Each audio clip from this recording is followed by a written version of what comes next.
bros, da kuɗin da ka ɗauka. To kai ma ka dawo da wayar da ka ɗauka. Amfani zan yi da ita shi yasa na ɗauka.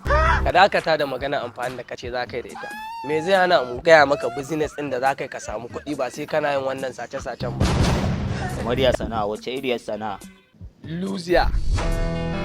Luzia wani sabon platform ne da aka buɗe shi mai inganci wanda za ka saka kuɗinka kuma ka ringa cire kuɗinka cikin sauƙi kai withdraw na kuɗinka.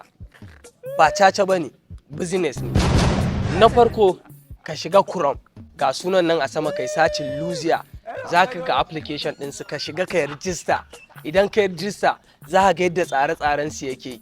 Akwai babban packet naira 12,000, akwai ƙaramin packet naira 9,000. Idan ka sai babban packet za ka samu bonus na naira 10,000. Idan ka sa 12,000 ka a lokacin za ka yi withdraw na naira 10,000 bonus ne wannan. Sannan za ka ringa cin tax ɗinka naira 2,000 kullum tsawon wata guda. Sannan za ka cire kuɗinka cikin sauƙi ka ci gaba da cin tax ɗinka. Wannan ba komai bane in dai Luzia ne, sun ba da abin da ya fi haka ma. In ka kawo referral na mutum ɗaya to duk litinin talata za ka je ka yi withdraw na naira 20,000. Idan kuma ƙaramin packet ka siya za ka yi withdraw na naira 14,000.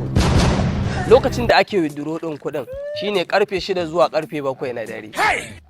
Daga nan kuma za su rufe, sai kuma in Allah ya kai mu wani satin.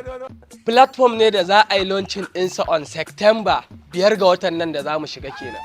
Idan kana son ka yi rijista cikin sauƙi, ga link nasu na a ƙasan wannan bidiyon. Amma akwai taimako ɗaya da zan iya ma. Wayar da ka riƙe ka je na baka ita. Ka nemi kuɗin da za ka sai babban packet na naira 12,000. Insha Allah za ka zo ka mun bayani. Adam Master Ciwale, na gode.